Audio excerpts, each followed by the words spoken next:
Hello, everyone, and welcome to episode 4.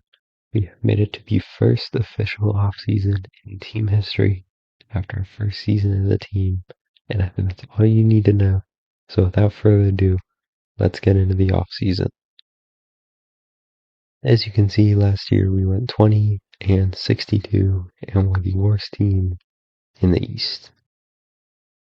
One more thing I should mention is our position in the draft. We fell from 2nd to 12th in the draft. So in the draft, we will be picking 12th overall.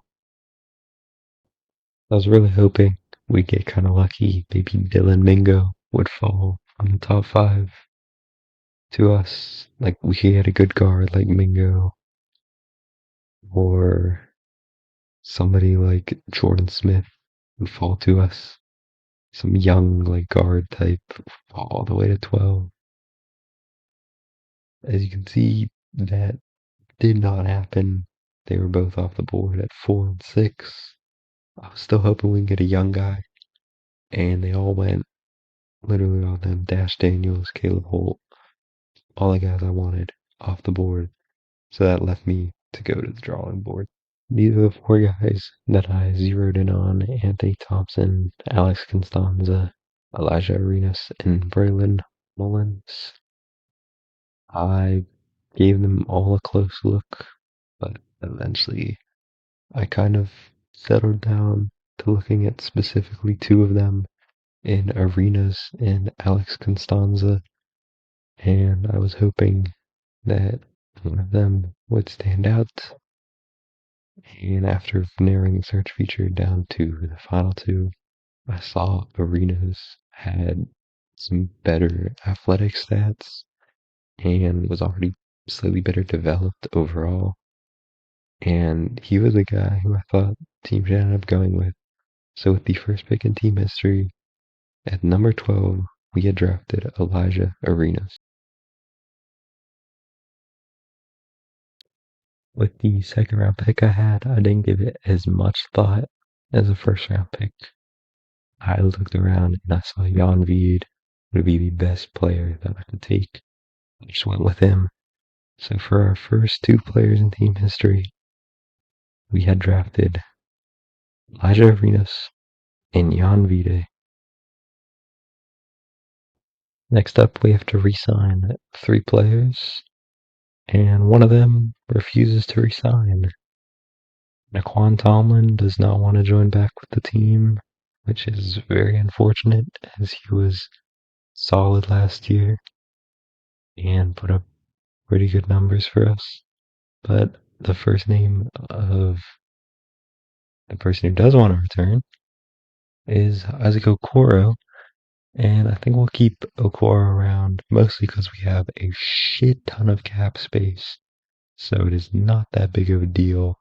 Robert Williams can go. We'll have 3 open roster spots headed into free agency. After Monty Williams' contract expired, we needed a new head coach. So that left us turning to the market and looking for names for new available head coaches. First target was Willie Green, the former coach of the New Orleans Pelicans and now an assistant on the Dallas Mavericks. We tried to sell it to him, but he was not really interested. And he was already deep in talks with the Cleveland Cavaliers, who had just come off a disappointing season, and he wanted to seal the deal with them. So he basically cut ties with us, and we were shut out from our number 1 candidate. We did not really have a second choice lined up at the time. So after some looking around, one name kept popping up, and that was TJ Otzelberg, the Iowa State head coach. Just his name kept coming up in discussions with the rest of the team.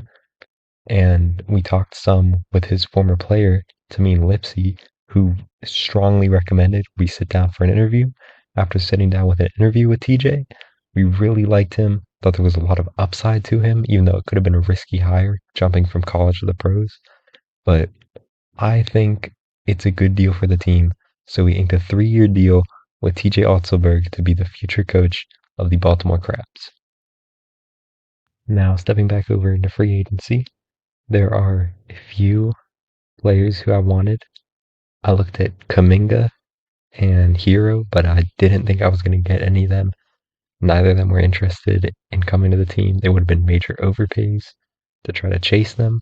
I looked lighter, Brandon Miller, Champagny, Jaime Jaquez even, maybe. But my main targets were just hoping I could get Brandon Miller and Champagny to be interested in coming here and being the big name that we could get. Because not a lot of people were interested in coming here. Like it was pretty difficult. A few days into free agency, there was a few players that were now interested in signing. One of them was Champagny, and he would have probably been an overpay, but I was thinking about trying to go in for him and having him be one of the pieces that we brought in. And there were some more down, um, or lower overall options who we could have chased. But my first thought was to look at Champagny and come to a decision on him before like looking more lower. I waited on Champagny and I lost him. He went to another team and that left me stuck with limited options. I looked at Lively and he was gone too immediately. So I was just hoping Hawkins would be there. He was asking for a lot of money. So I was assuming that we might be one of the only ones who could afford him. But then I was like, I have to flesh this roster out a little more. So I looked around the league at other players I could sign in the meantime. Eventually, we got Jaime Jaquez to the negotiation table, and he was still asking for a lot of money, but he was probably the only name that remained in free agency, and we had the money to pay. So for 2 years, $35 million, our big signing was Jaime Jaquez in free agency. You can see here, he's the most expensive player on our roster by a lot. Nice thing to point out as well, the ownership actually wasn't mad that we overpaid for Jaime Jaquez. They were kind of mad we weren't spending money. They have all this cap space, so they're like, we might as well use it. So when we made the big deal of Jaime Jaquez, they were a little disappointed we missed out on some other guys, but it worked out well for the team. The next move we made was signing Isaiah Hartenstein for 2 years, $4 million. And then following that, we looked at signing the 37-year-old Klay Thompson to a 2-year minimum deal to flesh out the roster fully.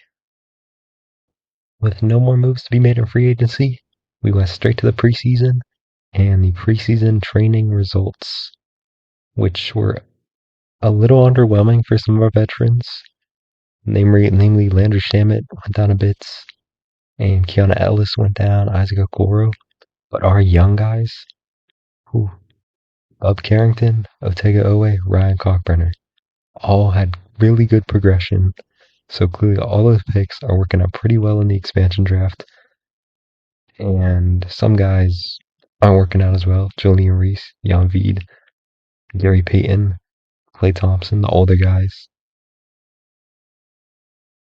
We also made a trade. The Boston Celtics offered us Sam Hauser. They were starting to decline. They are not the same team that won a championship just a few years ago.